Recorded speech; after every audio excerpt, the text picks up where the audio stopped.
Live mula sa GMA Network Center, ito ang 24 Oras. Magandang gabi po, Luzon, Visayas at Mindanao. Karumaldumal ang sinapit ng isang negosyanteng senior citizen na pinagbabaril sa Parañaque. Sakay ng kanyang SUV ang biktima ng tambangan kaya sumalpok pa ang sasakyan sa isang poste. Tinutugis na ang dalawang salaring riding in tandem at nakatutok si June Veneracion. Bumangga sa poste ang SUV na ito matapos pagbabarilin sa Parañaque City kaninang umaga. Inabutan pang nakahandusay at walang buhay ang driver sa loob. Sunod-sunod talaga. Dahil nakita naman sa pati maraming tama doon sa sasakyan. Basta mga 4 o 5 sunod-sunod. Nabigla lang ako din. Tinitingnan ko pa nga eh. Kung titignan itong SUV na minaneho ng biktima, makikita rito yung mga tama ng bala sa driver's side. Dito sa may bahagi ng side mirror, makikita na merong 2 tama. Dito naman sa harapan ay meron ding 2. Pero kung ilan talaga yung mga balang ipinutok sa biktima, malalaman yan sa forensic investigation. Base sa investigasyon, nagtamo ng multiple gunshot wounds ang driver ng SUV. 2 suspect ang sangkot umano sa pamamaril. Ayon po sa report ng hepe po ng Parañaque, ang kanilang persons of interest po ay 2. Ito po ay riding in tandem. Yung gunman po ay yung pong angkas. Hindi muna pinangalanan ng PNP ang 71 anyos na negosyanteng biktima habang patuloy ang investigasyon. Ito po ay nasa business ng pagpapaupa po ng mga bahay. Yung po bang pagpapaupa ng bahay ay isa sa anggulong tinitingnan na posibleng motibo? Base po doon sa report po ni hepe, hindi po yun ang motibo tinitingnan nila. Bagamat may motibo po sila na tinutumbok ngayon, hindi niya lang po bilanggit muna. Dahil po sa kasalukuyan sila po ay nasa follow-up operations. Para sa GMA Integrated News, June Veneracion, nakatutok 24 oras. 2 naman ang patay sa magkahiwalay na disgrasyang kinasangkutan ng mga truck. Ang isa, nasawi matapos tumalon mula sa truck na nawala ng preno kaya nang araro ng mga harap. Ang nahulikam na tagpo sa pagtutok ni Ian Cruz. Mag-alas 4 na madaling araw kanina nang makuhanan sa CCTV na ito sa Marcos Highway sa Antipolo, Rizal ang paparating na 10-wheel truck na yan. Hanggang sa ang truck inararo ang mga concrete barrier. Sa hiwalay na kuha ng CCTV sa intersection Pamarikina, kita ang pagdaan ng isa pang truck. Mabutit hindi nito nakasalpukan ang nadisgrasyang 10-wheeler na nagdire-diretso naman sa isang footbridge at nabangga ang 2 tricycle na nakaparada. Sugatan ng truck driver pero nasawi ang kanyang pahinanteng tumalon dahil umano sa panik. Kita ko yung panante, tumalon. Panic, patay siya. Saan po siya tumama? Sa poste. Galing daw sa Kogyo ang truck na may kargang hollow blocks. Sir, ano po nangyari? Lost brake. Simula Paris, wala na siyang preno. Nasa kustodiya na ng mga pulis ang driver. Sa Ross Boulevard, Maynila naman, duguan at wala ng buhay ng abutan ng mga otoridad sa ilalim ng 10-wheel truck na ito ang isang rider. Di patukoy ang pagkakakilanlan ng babaeng biktima dahil walang nakuhang ID at wallet ang MPD Traffic Enforcement Unit. Inimbestigahan pa ang sanhi ng aksidente pero dinala sa ospital ang truck driver. Hindi naman nagbigay ng pahayag ang 2 pahinanteng kasama niya na tulog umano nang mangyari ang aksidente. Para sa GMA Integrated News, Ian Cruz, nakatutok 24 oras. Hinimok ni Senate Minority Leader Coco Pimentel si Senate President Chis Escudero na agarang simula ng impeachment trial ni Vice President Sara Duterte. Sabi ni Pimentel, tungkulin ito ng Senado sa ilalim ng saligang batas. Nakatutok si Mav Gonzalez. Sinulatan ni Senate Minority Leader Coco Pimentel si Senate President Chis Escudero para igiit na dapat isagawa agad ng Senado ang impeachment trial kay Vice President Sara Duterte. Sa sulat, tinukoy ang probisyon ng konstitusyon na nagsasabing forthwith dapat magsagawa ng impeachment trial ang Senado kapag nakatanggap ng articles of impeachment galing sa Kamara. Ibig sabihin daw ng forthwith, agad-agad. Sinegundahan ito ni Senador Risa Hontiveros. Malinaw ang utos sa amin na once matransmit sa amin ang articles of impeachment tulad ng nangyari ay agad po kaming mag-convene. Wala pang tugon si Escudero, pagamat nauna na niyang sinabi na sinimulan ng gampanan ng Senado ang tungkulin nang tanggapin ito ang articles of impeachment. Pero hindi pa umano sila maaaring mag-convene bilang impeachment court at maglitis habang naka-adjourn ang sesyon ng Kongreso. Pagkabalik sesyon naman, kailangan pang mag-aproba ng rules at palitan ng pleadings ng prosekusyon at ng kampo ng bise. Para kay Senadora Amy Marcos, hindi agad-agad ang nasa konstitusyon at may petisyon na sa korte kaugnay nito. Kung gumulong naman, hindi naman aniya mag-i-inhibit ang senadora kahit kilala siyang kaibigan ng bise. I don't think it's necessary. You can be close to a person. I'm very close to the president as well. He's my brother. We are fully aware of our duties as senators and we'll study all the evidence that will be provided and rule and vote on all that. Hihintayin na rin muna ni Senador Bato de la Rosa ang desisyon ng Korte Suprema kung dapat agad simulan ang impeachment trial. I think Supreme Court can interpret the Constitution. Magbigay sila ng tama na interpretation sa Constitution. I don't think kung ina-direct kami ng Supreme Court to do our job as said by our Senate President, we will do that job in the proper time. Para sa GMA Integrated News, Mav Gonzalez, Nakatutok, 24 Oras. Sa pagdinig ng Kamara, inakusahan ni Congressman Rodanto Marcoleta ang isang tagapagsalita ng Coast Guard ng pagtawag sa kanya na traidor kaugnay ng pahayag niya tungkol sa West Philippine Sea. Itinanggi yan ng opisyal sabay basa sa orihinal niyang pahayag. Ang kanilang paghaharap sa pagtutok ni Tina Panganiban Perez. Sa Tri-Committee hearing ng Kamara kanina, kinompronta ni Sagip Party List Representative Rodante Marcoleta si Philippine Coast Guard Commodore J. Tariela. Kaugnay yan ng reaksyon ni Tariela sa sinabi ni Marcoleta na walang West Philippine Sea kahit tingnan sa mapa. You just called me a traitor, sir. I did not use the word traitor. Let me read my post on X. I stand by the statement of President Bongbong Marcos when he said, ang West Philippine Sea ay hindi katang-isip natin lamang. Ito ay atin, ito ay mananatiling atin hanggang nag-aalab ang diwa ng ating minamahal na bansang Pilipinas. Hearing someone claim that the West Philippine Sea is merely a fabrication of the Philippine government is a disservice and an embarrassment to their entire party, the organization he belonged to, and even their own family.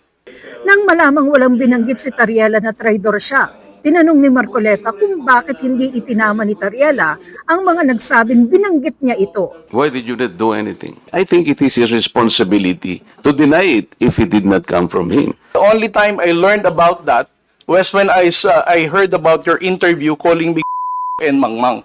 Why would I even defend you if you're calling me? That is one of the ill effects of fake news or misinformation. Idiniin ni Philippine Coast Guard Commodore J. Tariela ang halaga ng paglaban sa fake news, lalo na tungkol sa West Philippine Sea. That obscures the true narrative of events in the West Philippine Sea, leading to confusion and division among our people. Pero may ilang pro-China vloggers pa umano ang nagpapakalat ng mga mali o misleading post. We have seen a significant increase in pro-China trolls. Despite our efforts, social media platforms have become the primary medium for these trolls to disseminate disinformation and fake news, reaching a large portion of our population. Ilang vloggers naman ang bibigyan ng sabpina dahil sa hindi pa rin pagsipot sa pagdinig. Para sa GMA Integrated News, Tina Panganiban Perez, Nakatutok, 24 Oras. Arestado ang dalawang wanted sa magkahiwalay na kasong panggagahasa. Kabilang diyan ang dating guro na pinagsamantalhan umano ang estudyanteng nakarelasyon niya kahit menor de edad pa lamang. Narito ang eksklusibo kong pagtutok. Inantay ng mga pulis ang break time ng kanilang target sa gusaling ito sa Iloilo. Pagbaba ng suspect, hinarang na siya bago pa makapasok sa convenience store para isilbi ang warrant of arrest. Ikaw ay hinuhuli sa salang sa bisa ng warrant of arrest, sa salang rape. Bumiyaki pa Iloilo ang Pasig Police para dakpin ang call center agent na wanted sa patong-patong na kaso ng statutory rape sa Pasig at Antipolo noong 1 taon. Ayon sa investigasyon, dating science teacher ang 35 anyos na suspect bago siya nagtago sa Iloilo at mamasukan sa BPO. Nakarelasyon umano ng suspect ang isa sa kanyang mga naging estudyante. Ang isa sa mga yan na 14 anyos lang, ilang beses umanong napagsamantalahan ng suspect. Ang complainant dito ay yung tita ng victim. Siya yung nag-report at siya na rin yung tumatayong guardian ng victim. So sila yung nagsampa ng kaso hanggang sa lumabas yung warrant of arrest. Pero sabi ng suspect ng aking makausap, nagmamahalan umano sila ng biktima at ginusto ang anumang nangyari. Alam niyo hong minor de edad? Yes, sir. Alam niyo rin hong may batas na pinagbabawal yan? Yes, sir. Eh bakit po naituloy niyo pa rin? Minsan, sir, kahit anong talino mo, pag-ibig wala eh. Totoo man o hindi ang relasyon dahil wala sa hustong edad ang biktima, mananagot sa batas si teacher. Sa statutory rape po kasi, regardless of yung consent, as long as the victim is a minor and there is a consent, non-abusive or non-exploitative yung carnal knowledge, pasok po kayo sa statutory rape. Sa Tondo sa Maynila naman, dinakip ng Mobile Force Battalion ng Eastern Police District ang lalaking ito na wanted din sa 10 counts ng rape sa Pasig. Ang biktima umano, kanyang stepdaughter. Wala siyang pahayag. Para sa GMA Integrated News, Emil Sumangil, nakatutok 24 oras. Dumulog sa Korte Suprema ang mga kaalyado ng pamilya Duterte para hinging ipatigil ang impeachment complaint laban kay Vice President Sara Duterte. Anila, hindi umano nasunod ng Kamara ang tamang proseso para dito. Nakatutok si Maki Pulido. Naghain kanina ng petisyon sa Korte Suprema ang mga kaalyado ng pamilya Duterte. Hiling nila isang tabi ang impeachment complaint laban kay Vice President Sara Duterte at pagbawalan ng Senado na dinggin ito. This is part of a plan probably to eliminate her as a probable contender in the 2028 national elections. Punto ni na Attorney Israelito Torion, depektibo raw ang impeachment complaint dahil nilabag umano nito ang panuntunan na isang impeachment complaint lamang ang maaaring ihain sa isang opisyal sa loob ng 1 taon. May nauna na raw kasing inihaing 3 impeachment complaint sa Kamara laban sa bise at dapat daw gumulong na ang 1-year ban.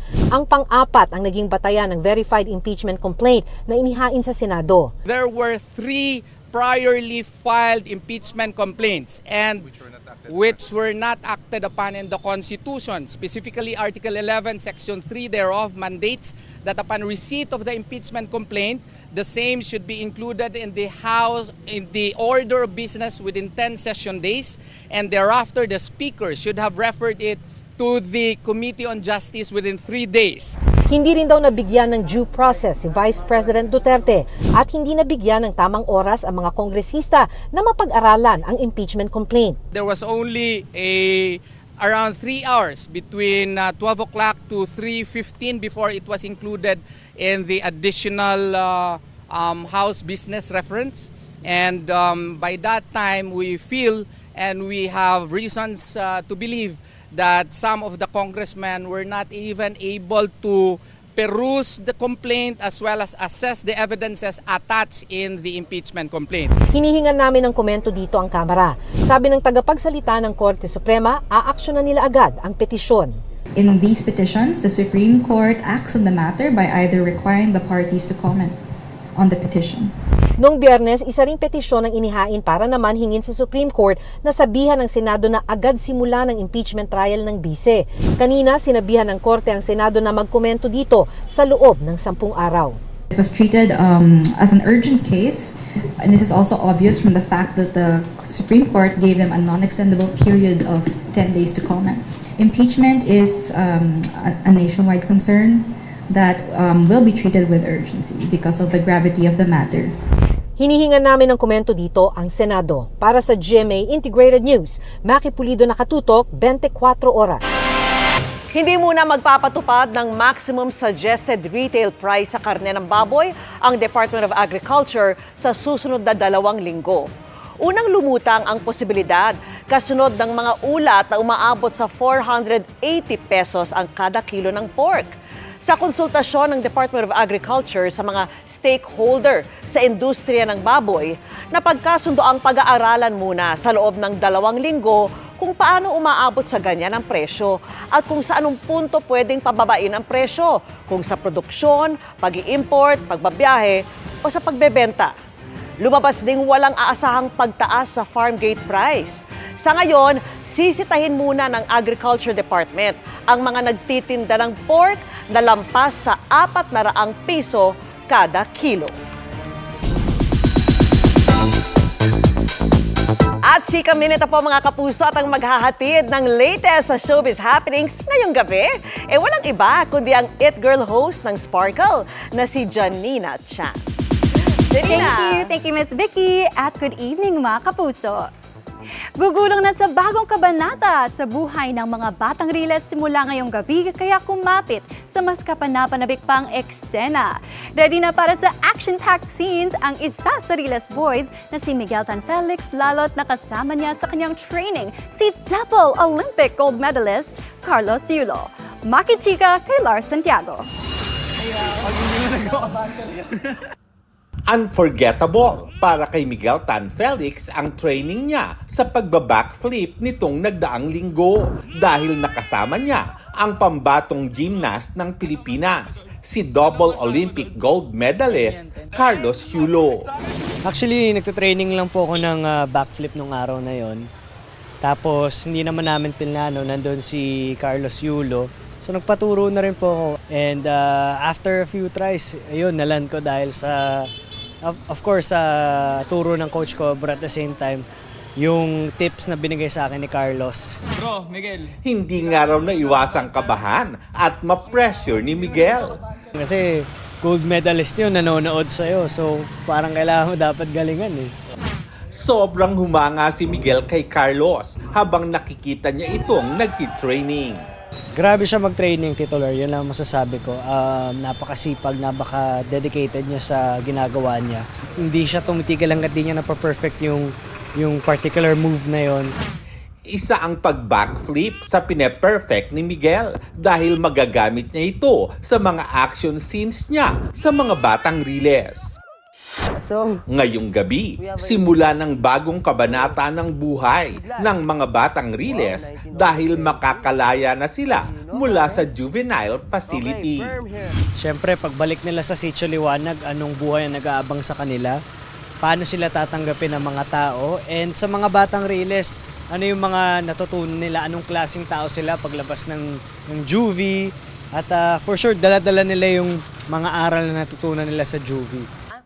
Kaabang-abang din ang magiging relasyon ng Riles boys sa kanilang maestro na si Yani, na karakter naman ni Ronnie Ricketts. Kung napapanood nga nila ngayon, napahamak si Sir Yani, nabulag siya. So, paano niya gagampanan yung tungkulin niya bilang maestro namin? Ibiniti naman ni Miguel ang kwento na lalong magiging kapanapanabik ang istorya ng mga batang Riles dahil may magbabalik na karakter pero ayaw pang sabihin ni Miguel kung sino. Lars Santiago, updated sa showbiz happening.